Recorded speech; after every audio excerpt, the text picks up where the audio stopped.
Arcadian Vanguard presents the Wrestling News in your daily wrestling newscast for Thursday, December 22nd, 2022.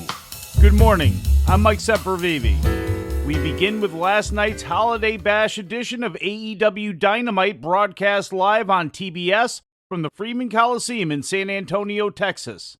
In Match 5 of the Best of 7 series, the Elite Trio of Kenny Omega and the Young Bucks shortened the Death Triangle's lead to 3-2, scoring the victory when Matt Jackson pinned Rey Fenix.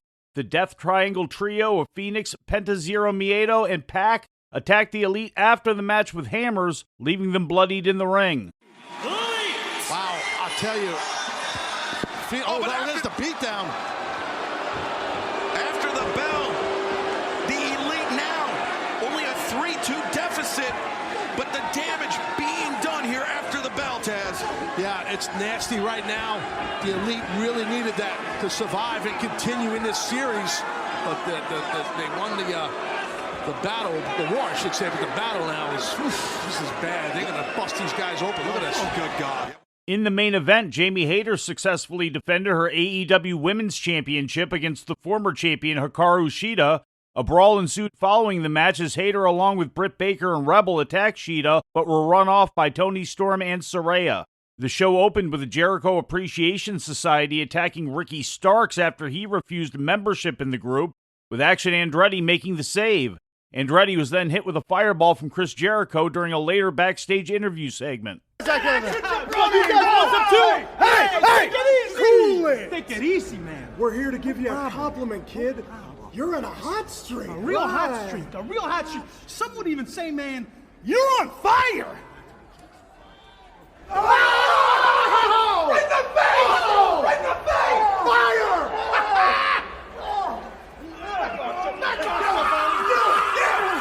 You're on fire, Andretti! You're on fire! You're on fire! A real hot streak. Merry Christmas, kid. A new faction named Mogul Affiliates was formed during a promo segment between former tag team partners Keith Lee and Swerve Strickland.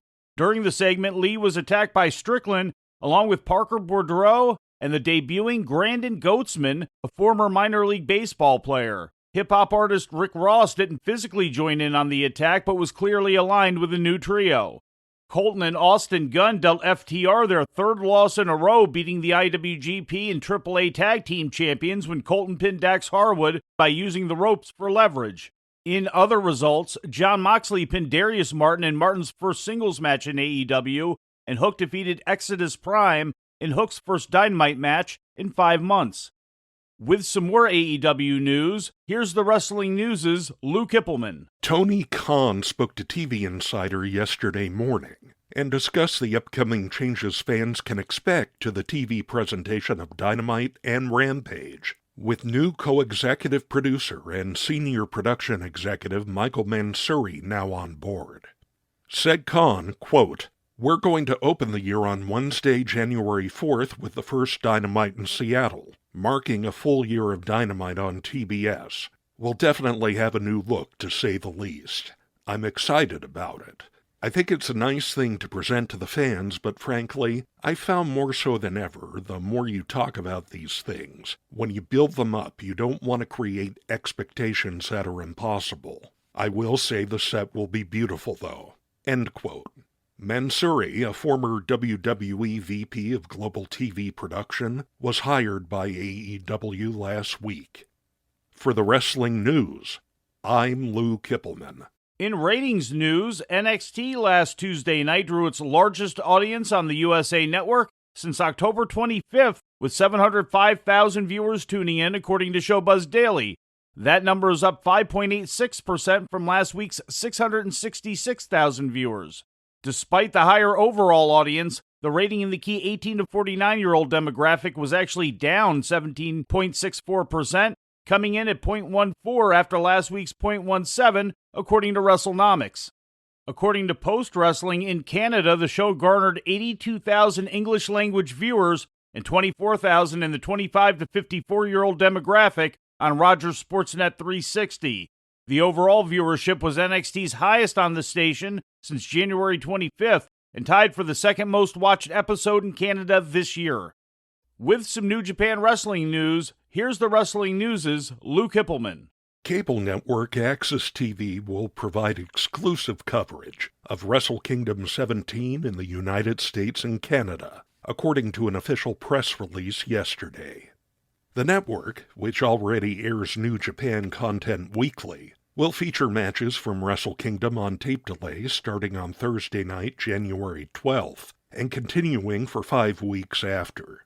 The first of the Wrestle Kingdom episodes will include the match between Kenny Omega and IWGP United States Champion Will Ospreay, set to take place on Night 1 of Wrestle Kingdom, on January 4th from the Tokyo Dome. The second AXS episode on January 19th will include Jay White's IWGP World Heavyweight Championship defense against Kazuchika Okada, also from January 4th. The matches included in the later 3 episodes have not yet been announced. In addition to Night 1 at the Tokyo Dome, Night 2 of Wrestle Kingdom 17 takes place January 21st in Yokohama, Japan. For the Wrestling News, I'm Lou Kipilman. We close with some news from outside the ring. Koko B. Ware, age 64, has been hospitalized in Mississippi with an unspecified medical condition, according to the Wrestling Collection, a marketing company run by Ted DiBiase Jr., which lists Koko, real name James Ware, as one of its clients. Scott Wilder, operator of Ware's official Facebook page, reported after speaking with Ware's son that Ware is receiving treatment and doing better than when he was first hospitalized. We'll keep you updated as more information becomes available. And before we leave you today, we'd like to remind you that however you consume your content, you can find the wrestling news 24 hours a day and 7 days a week across social media. On Twitter, follow us at Wrestling News AV. Our Facebook page is also Wrestling News AV. The Wrestling News can also be found on the Arcadian Vanguard YouTube page. And for those who utilize Amazon Echo devices, just tell Alexa to play the Wrestling News podcast. And remember to make sure you add podcast at the end. Once again, for daily updates, breaking news, and more, follow the Wrestling News across social media. And that's the news for today. If anything happens, we will be here to tell you about it. No clickbait, no paywall, just the Wrestling News. The Wrestling News is a division of Arcadian Vanguard, and the Wrestling Newscast is a production of the Arcadian Vanguard Podcast Network.